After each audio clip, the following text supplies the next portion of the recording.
Okay, Stefano, still not. Okay. I'm here. Okay. Okay, then so the goal of this design session is more or less to present a status on what we are doing on the FuSA SIG FuSA Xen project, gather ideas of how we could go further. So, okay, so we have a conflict between what is required for a safety certification and what is required inside Xen as a standard documentation. So here you see a standard V cycle, and the point of certification is linking. So you want to go from the implementation to requirements, or from requirements to the implementation. On the other side, you have the user requirements.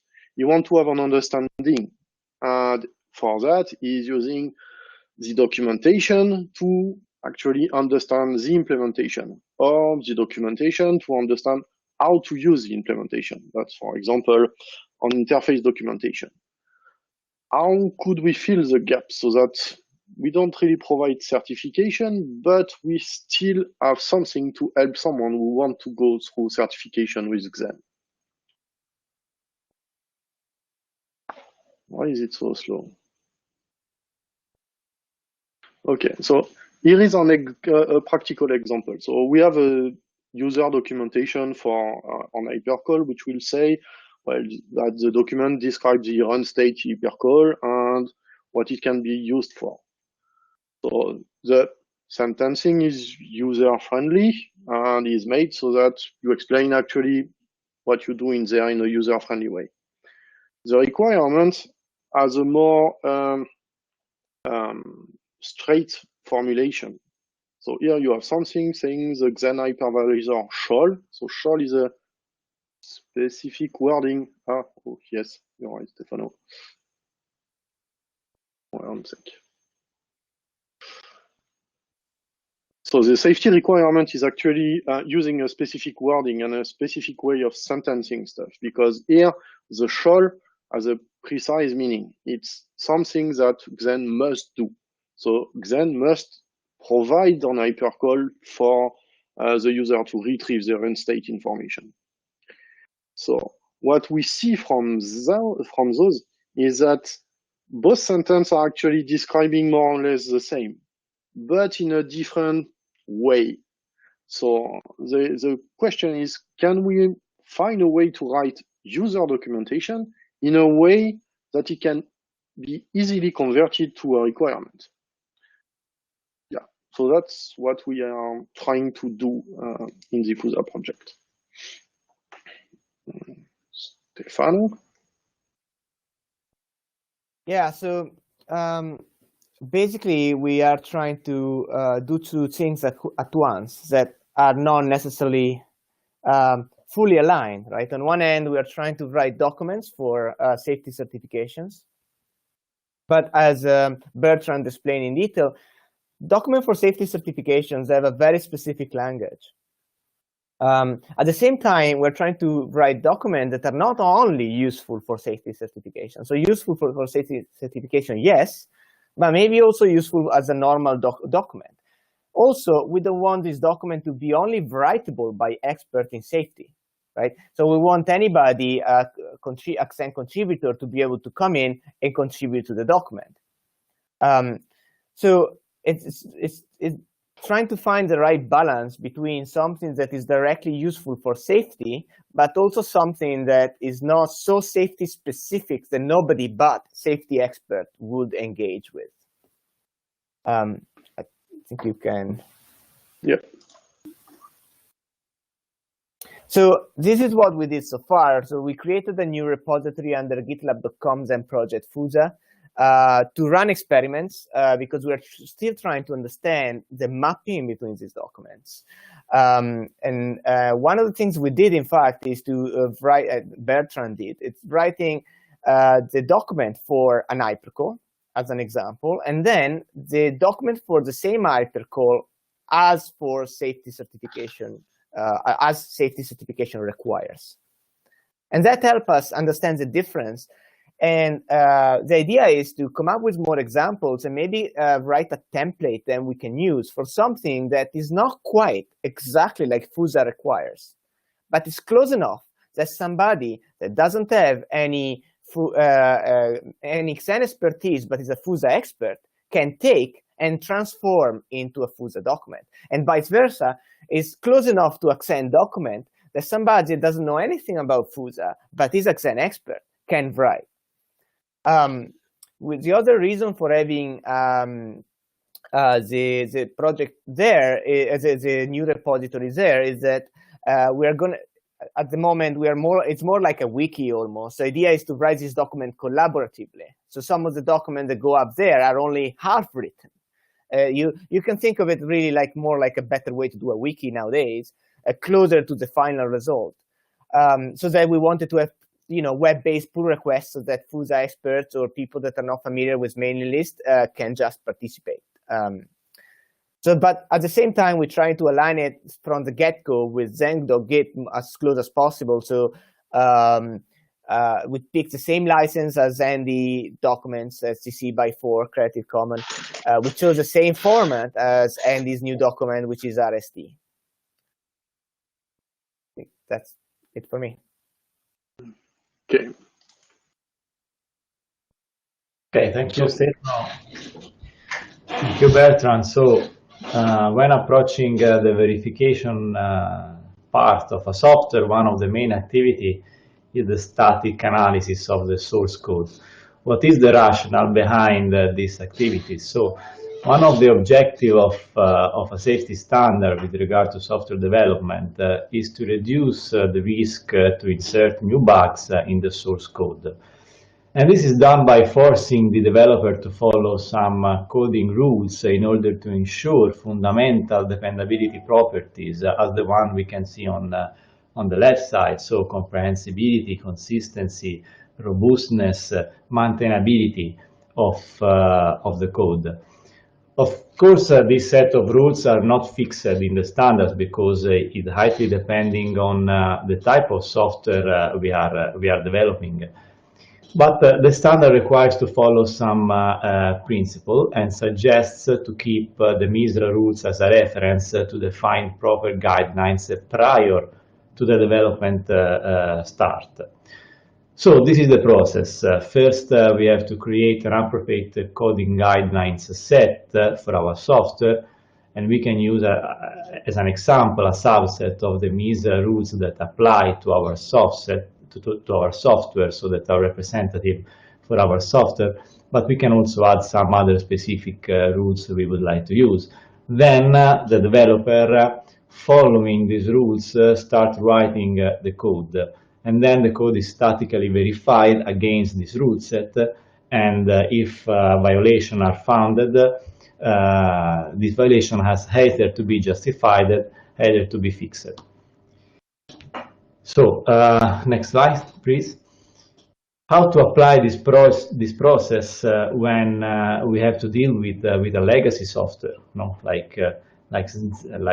Xen is already there. So the question you can see on the left side is what if the software has been developed without using safety coding guidelines, and which coding guidelines would have been used? How many violations are present in this software? So since most probably I will find a lot of violations, do I really need to fix all the violations? And will fixing all these violations really improve safety in my software? Where is a proper trade-off between rewriting the code and keeping the code as it is? Okay, so we started looking at Xen for having a preliminary rough idea of the situation, considering MISRA 2012 as a reference. So next slide. First, we have to know that MISRA rules, as you probably know, are divided in rules and directive. And then we also have 3 severity classes: mandatory, required, and advisory. And these rules can be decidable or undecidable. So decidable rules are rules that can be checked with an algorithm. So in principle, the tools for static analysis can only guarantee the decidable rules, which usually they can only give partial hints on undecidable ones, okay, that have to be checked manually. So first we have to pay attention about which rules are implemented by the tool we are using. And then we have to deal with the fact that tools adopt a safety-oriented approach. So, in other words, false positive are much better than false negative. Say that the graph on the right side are the current results we have on Xen. And as you can see by the distribution, we have that few rules are violated much more than others. And also we have information on which class of rules are violated. Now the question we have and that we will discuss is which of them shall be resolved to increase robustness, because you know that any change in a software that is a kind of proven in use can introduce new bugs, and a violation of a rules is not a bug, it's only a possible bug, okay? And which of them could be resolved also to increase maintainability of the code. Okay, that's all for the starting point for the introduction.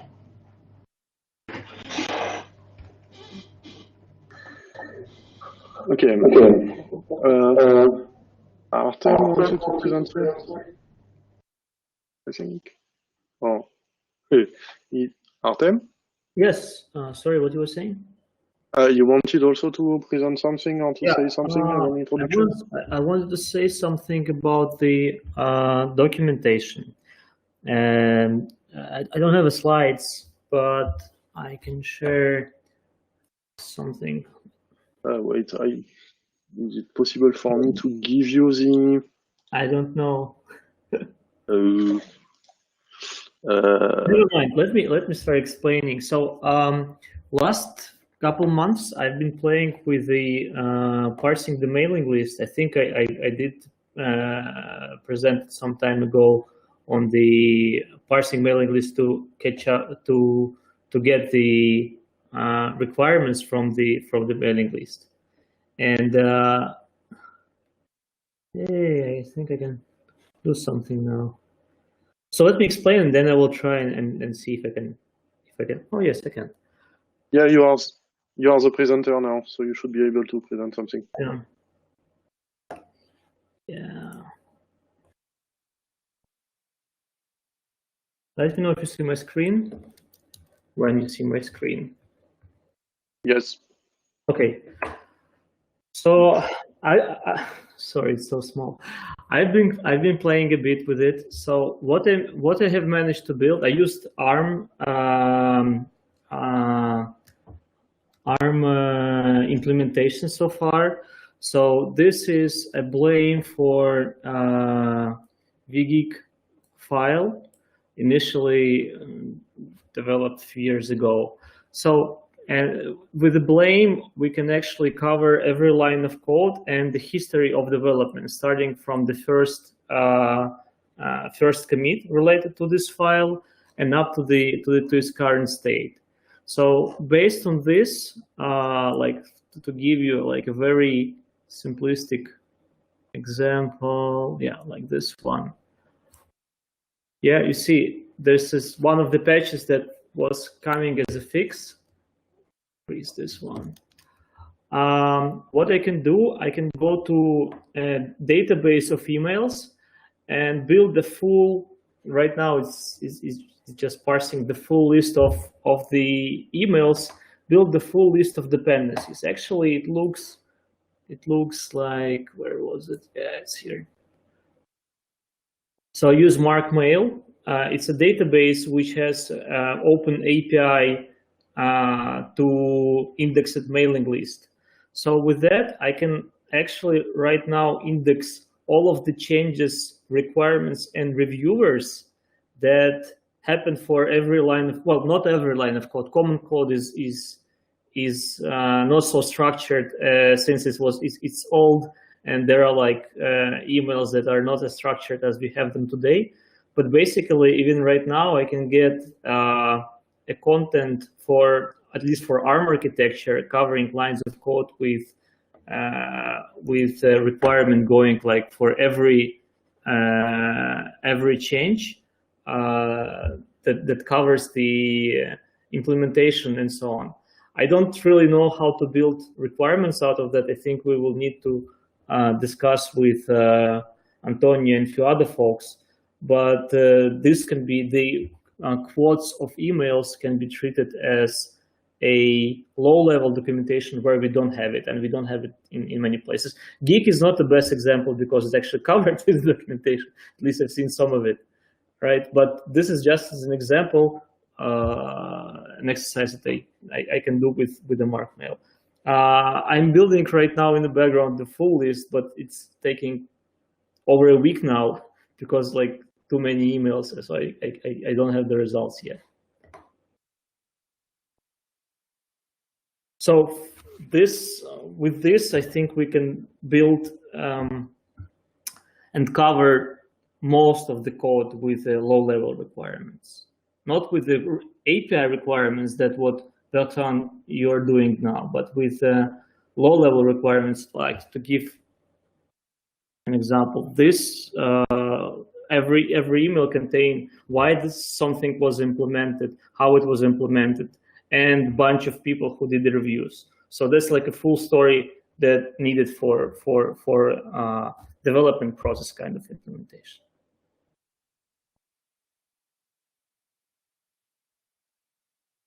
So from your mails, you want to generate low-level requirements which are describing what the code is actually doing. Yep. Okay. That will give you the history of the changes of the code. Do you extract all the time the information what it is doing? Yes. Low-level requirement is okay. I cannot do the high-level requirement, but for every feature, I can do why. I can have an explanation why it actually is there, why it exists. Okay, so from that, someone should take all the text and try to deduce the one sentence describing each line of code. Some time ago, Kate was showing the, I forgot the name of the project, but the same activity with which is actually doing the same, like every line of code linking with discussion and emails in the LKML for the Linux kernel. So this is similar for Xen, except that I'm able also to reverse engineer, like not only the latest version. I did a copy because this, just to build the whole tree with the reviews and everything, it took like around 15 minutes. But I can reverse up to the very first versions of the patches that were not merged, but all of the discussion is actually captured. So you can, with this, you can see that you had like, initially you had like 15 patches, then 16 and 21. Then it was split into several functional areas where you have like the VGIG actually had like only 5 patches. And in the end, when I think, I don't remember if it's 10 or 11, I might be captured while it's not finished. It only had like 7 patches coming in. So all of this also covered, I do not show here all of the tree of reviews, but I also capture like names of people who was participating in review. And having this, I mean, this kind of structured process is one of the requirements for the safety compliance. And this is maybe not only like capturing the low-level requirements, but also proving that we have a review process for the code, for every line of code. Yeah, true. I mean, it's not just you say, hey, we do a review, and that was one of the things that was raised by assessors. You cannot just say we do the review in a mailing list, but you actually can prove formally that the review was actually happening. But I don't have the full coverage yet, what was covered with the review and what wasn't. Is it happening a lot to have something, a status different in Git compared to the patches sent in the mailing list? Sorry, what? From time to time we see mails saying that I will fix that when committing and etc. Yeah. Sometimes subject is changing, but playing with author name, date, and mangling pieces of patches, I am able to pull out the subject changes as well. Okay. Oh, good. Nice. Yeah. And there is a lot of things inside the common code which is not covered. Well, actually, I have found even during the ARM build, there are parts that are there since 2003. Yeah. So I mean, like really, really old ones, and they are not covered with anything. Okay. Yeah. Okay. So I'm gonna publish all this in Git repo. That's actually based by MarkMail APIs. They have heuristics like to do the captures and so on. And again, it's like very dumb. I mean, it's just brute force, like blame, and then I'm not doing this. It's just to show how it's happened, right? It's not all of the changes that happened in the file. That's all of the changes and patches that cover existing lanes, right? So there might be something that was eventually abandoned, and we don't care about this. Artem, were you in the GitLab discussion, the tools discussion? No, unfortunately not. Okay. Yeah, I might want to have a chat with Wei, because they're talking about using a new workflow with GitLab, which presumably has more structured metadata for you. Correct. So, Rich, this is not for a new one. New one can be improved in many ways. This is to reverse engineer the stuff that we already have, and we cannot fix the old things with new process, unfortunately. Okay. So one thing I discovered recently because of a separate thing, and I mentioned in another design session, is that lore. Lore is the mailing list archive for the Linux kernel, as actually a program that command line similar to what you have, but I bet is not as good probably. Which is called B4 by the letter B and the letter 4, and allows you to extract a full thread from I think from a subject. No, from a mail ID. Just FYI. This actually, I have, by the way, I wanted to show this. This is a very simplistic, this is the one test that I want. Sorry, so small. Let me close some stuff. I think Siemens also has an effort related to this, where they ingest the entire LKML and then they try to do machine learning association of patches and all related threads in one UI. Yeah, but this, I'm trying to go multi-dimension here. I'm trying to find commit, the email that corresponds to commit for a particular file, then find a thread, then find other emails that are related to it, and there might be several threads actually, and then roll back the versions because versions are not connected one to another. Like if you publish v1, it's like a single thread, and then it's ended. It didn't commit it. There was no commit. Then you publish v2, v3, v whatever, right? And then you may have a subject change and so on, and then something goes in. So I'm trying to roll back to the very beginning to understand how the logic changes, because sometimes I see that in the stuff that's coming in, you don't have all of the description that you had before. Again, that's kind of archaeology. Yeah, no, this is definitely, there is definitely at least one or two projects like this already for the kernel. Yeah, exactly this archaeology. So so far I have not managed to link all of the threads. I'm just linking by author, slightly changing date, and slightly trying to match the code, and that's it. And I don't have I'm not gonna work on this on extending anymore. What I'm gonna do, I will spend some time on understanding the ARM build coverage, and just because it's smaller, and then I see where are the gaps. And I know there are like some stuff like in our company we have guys who do the same things for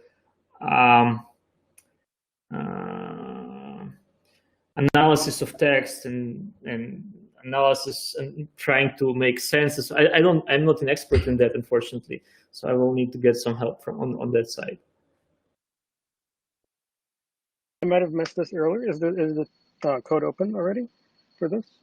Sorry, what? Is it already posted, the source code for this?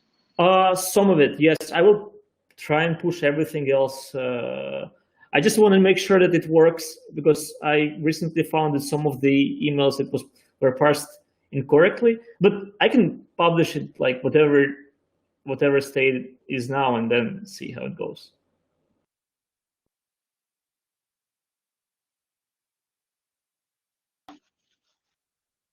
Right. Okay. Yeah. So right now it's like, in addition to like extending the parsing, after I managed to cover like at least few components, I want to discuss with I don't know,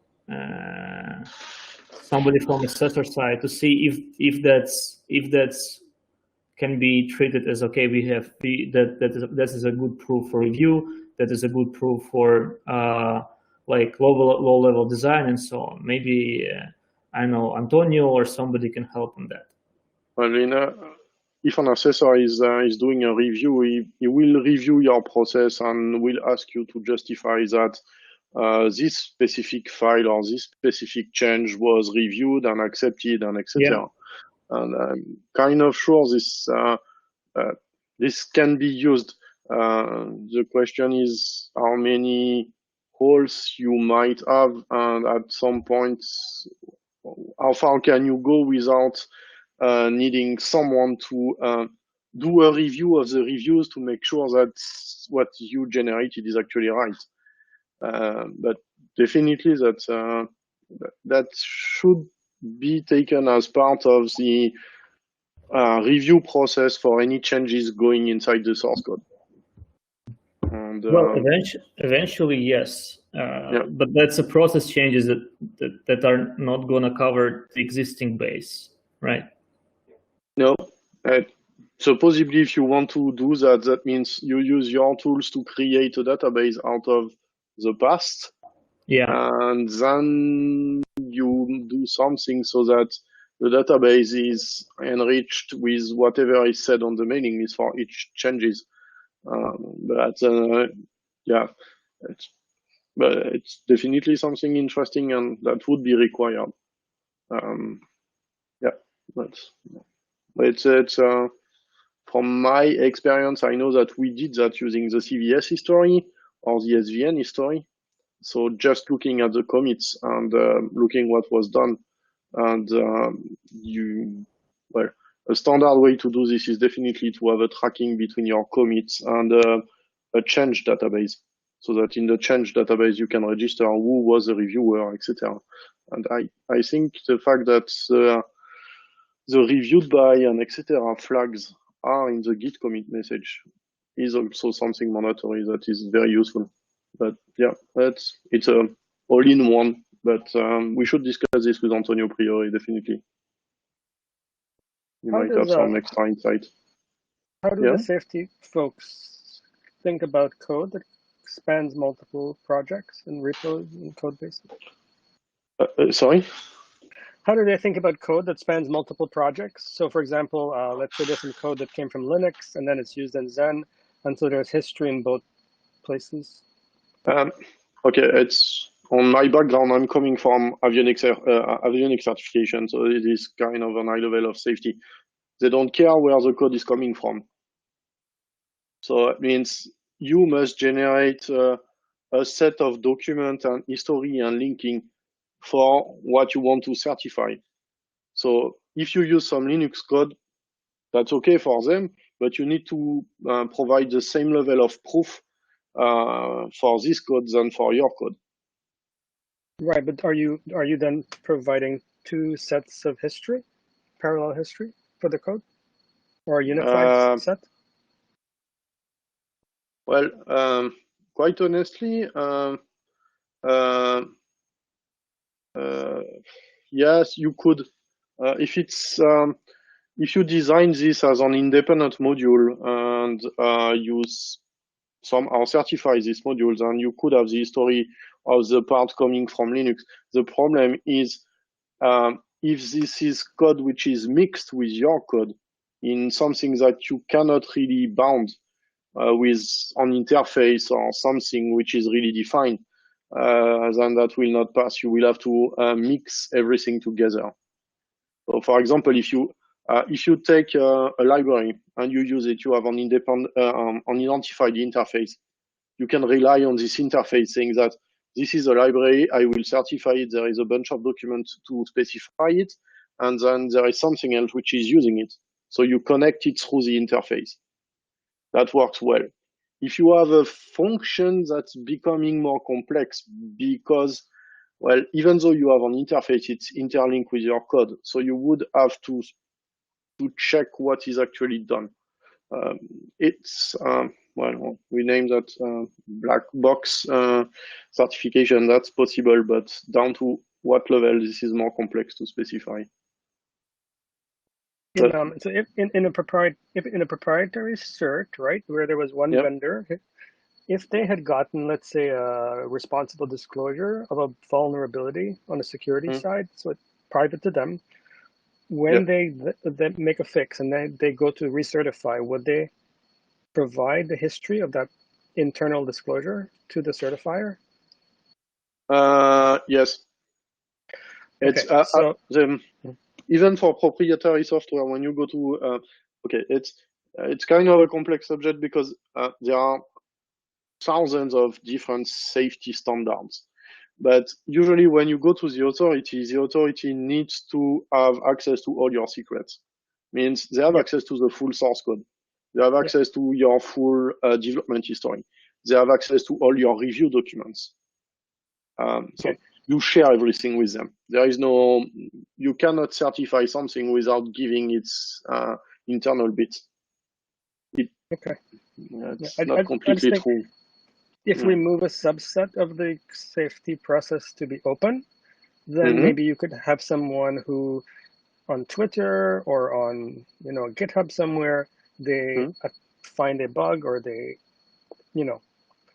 kind of do an irresponsible disclosure of the code that you are working on. And I'm just wondering if these safety certifiers would want to know about that because they put up a website, right? Like any of the famous bugs that have websites now. Does that also become part of the disclosure? So, so usually that works this way. So you go to a safety process with your code for a specific application. You cannot certify a code generically out of its context.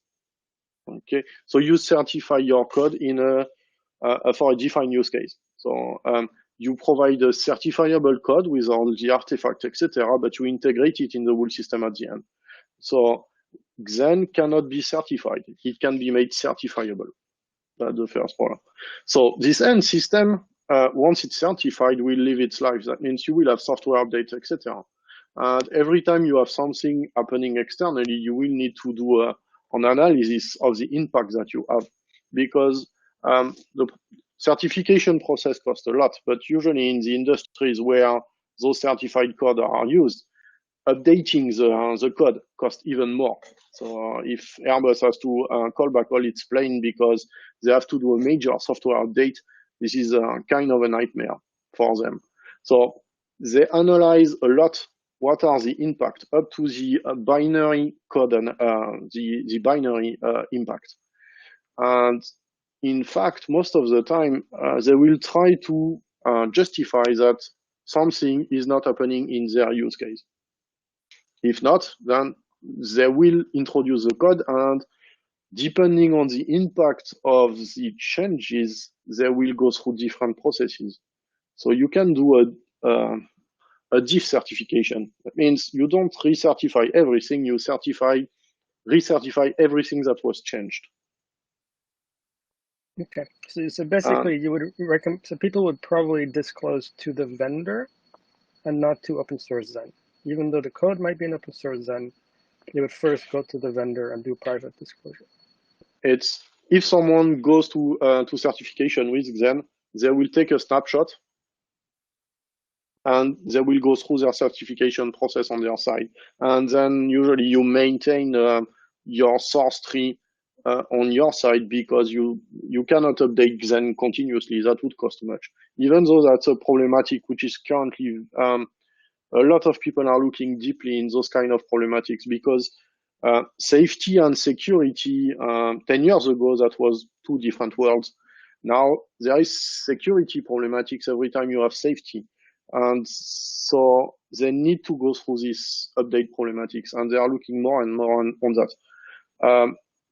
But every change costs. So you will integrate patches from the standard Xen into your source code, but with analysis and when you need them.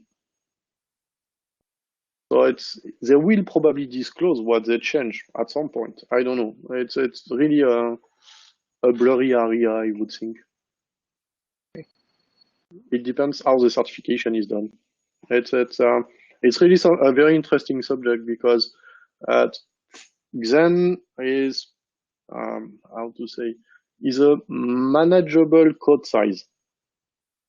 Okay, so if you look at the number of lines of code in Xen and you try to kind of strip them out to a valid use case. So for example, nobody would try to have an application which is running on both x86 and ARM. So first they would strip down the code for x86 and they would only certify the code that they need. They will probably also remove some functionalities, because the less they have, the better it is for them. So the code is manageable and certifiable to some extent for one project, for example, what would cost more. Linux is not. That means if someone is certifying Linux, they will have to find a process so that, nobody is trying to certify Linux on its own. And it's something really moving a lot with the ELISA project, with the FuSa on Xen project. We are trying to look at that. That's why we think that we should not certify Xen. We should help people so that they can certify it more easily. That's the goal of what we do. I would put it, we need to make Xen certifiable. Yeah, somehow. Anyway, it's going to be certified in scope of some particular product, and configuration-wise, there are like too many options, so you cannot certify all of them. You need to have a configuration that's going to be certified in scope, again, product, use cases, and so on. That's some of the subject that I think it will be interesting to maybe look in the area of the FuSa project. For example, making the Xen code more modular. So there has been even this week several times where it was said, yeah, it would be good for someone to be able to remove this feature at compilation time. And definitely that would be part of the things that would have to be done to make it certifiable, because I would think that maybe some features cannot be certifiable. I don't know which one. I have no idea in mind, but I would think it would be that way. And did you have any discussions with the vendors who would do the certification to see if they are donating some funding to the process of making the code certifiable? Well,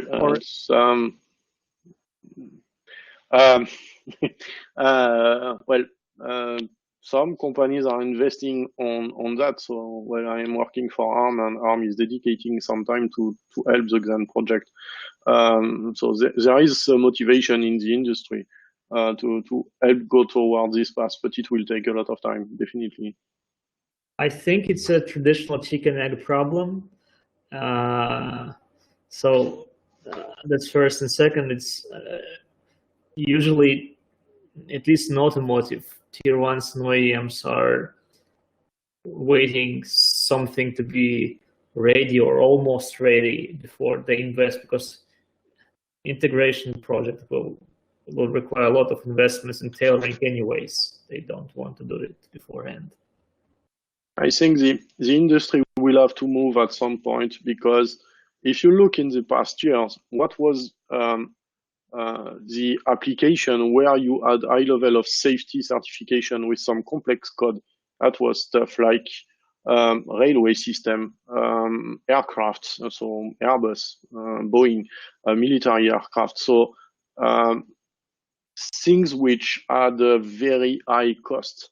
And now we will find a lot more software in things like cars, but even smaller things than that. Maybe some robots or some applications which will have an end cost which will be lower. That means none of those applications could sustain the cost of full certification. So they will have to go to another model. So some big car manufacturer might be able to do it, but if there are regular changes due to security fixes or things like that, I'm not quite sure this is sustainable in the long term. So they will have to go to a model where, we use some open source projects so that we share the cost of certification, not completely, but mainly so that they rely on each other to have the basis certified. Otherwise, I don't see how a fully autonomous driving car could sustain the cost, because the software will be complex, very complex. We only have 1 more minute, so if sorry. I'm right? So if there are any questions, I think maybe one more.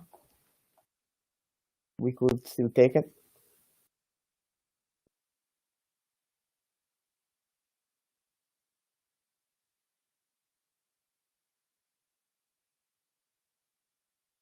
No? Okay. So, well, as you know, so we're having usually bi-weekly FuSA calls. Now during the summer, we might skip one. So if you're interested in this, or even if you're just interested in one of the threads, such as MISRA-C or the documents, even not for FuSA, just for the sake of documenting, or if you're interested in mailing list archaeology, feel free to join us and participate in any of these topics. There is also a mailing list where we send out the FuSA calls details and as well as other information. So you are, of course, all welcome to join.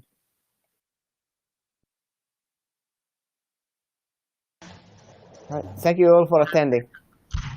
Thank you all. Thank you.